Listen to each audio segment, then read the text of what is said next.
Hayaan mong magloko. Huwag mong bantayan.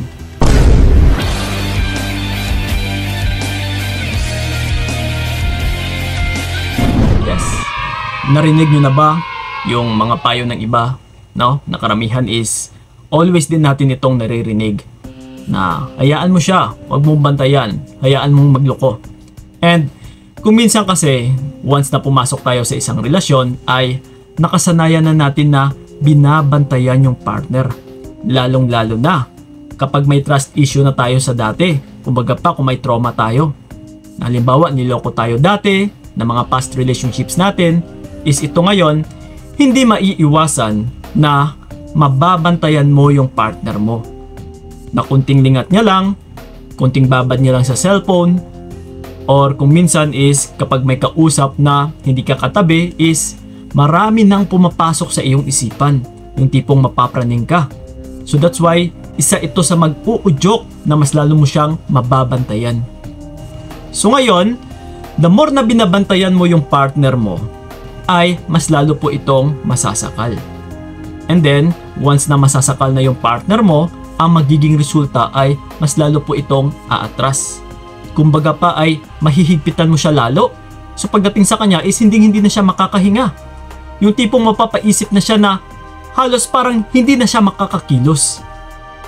Nakulang na lang is kailangan magpaalam sa'yo, na palagi mo na lang din pinagbabawalan, na halos lahat na lang ng bawat kinikilos niya ay bantay sarado mo. So kapag ganito utol is mas lalo lang talagang masisira yung relationship ninyo. So ito na nga tayo sa topic natin na huwag mong bantayan, hayaan mo siyang magloko. Kasi ang partner no, na totoong minamahal ka, kagaya ngayon sa nararamdaman mo, 'di ba?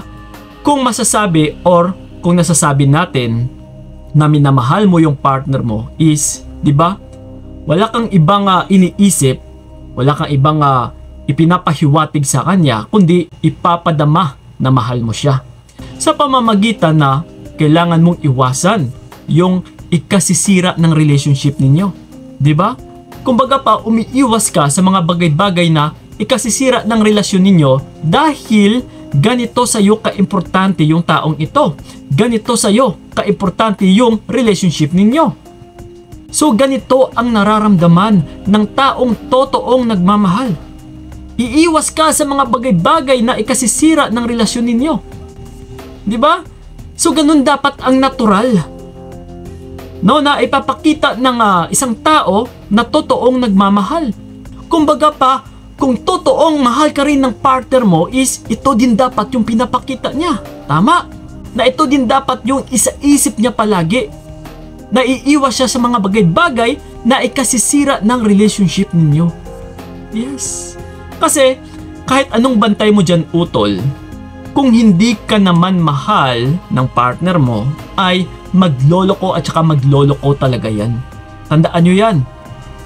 Na kahit bantay sarado ka pa dyan, na halos oras-oras ay nandyan ka sa tabi niya. Kung hindi ka naman totoong minamahal ng partner mo, is siya talaga ito yung gagawa ng paraan. Na para makatakas sa'yo. Na para makapagloko sa'yo. Na para makadilihensya din sa ibang tao. Nang hindi mo alam, nang hindi mo namamalayan. Kasi hanggat hindi ka minamahal ng isang tao utol, ay wala po yung pakialam sa mararamdaman mo. Kung masasaktan ka man, kung magiging masaya ka man, wala siyang pake. Kasi nga hindi ka naman minamahal eh. Pero syempre kung minsan nagbibigay ng kaguluhan sa atin na kung hindi naman tayo mahal ng isang tao, bakit nag-i-stay pa siya sa atin? Or bakit hindi pa tayo pinapakawalan? So dalawang bagay lang po yan utol. No, kung hindi dahil sa love, which is dahil lang po yan sa pera at saka sa pangangatawan mo. Lalong-lalo na sa mga kababaihan. And pagdating naman sa mga kalalakihan, syempre, kung minsan dahil na rin sa pera ng lalaki. Kung bakit nag-i-stay yung isang tao na hindi ka naman minamahal. So ganun po.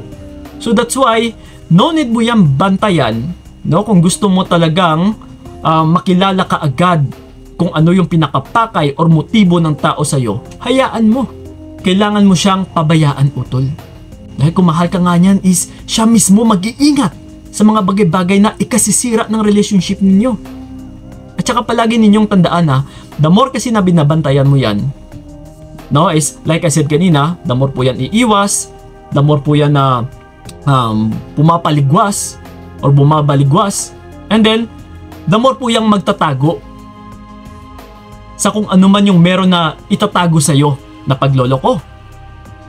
No? So mas lalo kang mahihirapan na mahuli yung tao na ito. Pero kung hinahayaan mo lang kasi, ay mas lalo po yan na mas madali mong malalaman kasi magiging kampante sila eh. So sa subconscious mind nila na magiging unaware sila na mas lalo na pala nilang or mas nababalandra na pala nila yung kanilang relationship. So dito mo na malalaman, dito mo na mahuhuli. Na palagi ninyong tandaan, wala pong apoy na hindi umuusok. Yes, yan din po ang ginagawa ko dati.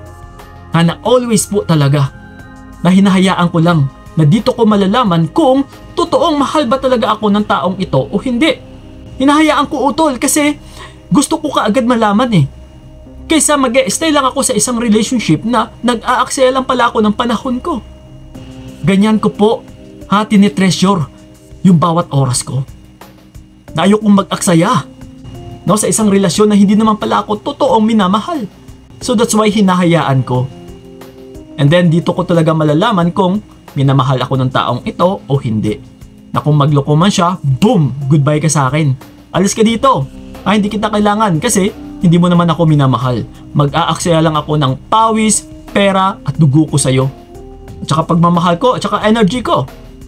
Yes. So mas mainam po talaga utol na hayaan mo. Kasi choice niya yan eh.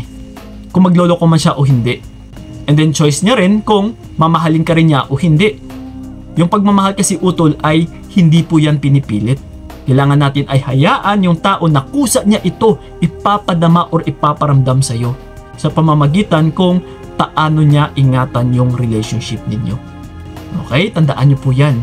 So that's why uulitin ko po. Hayaan mo siyang magloko.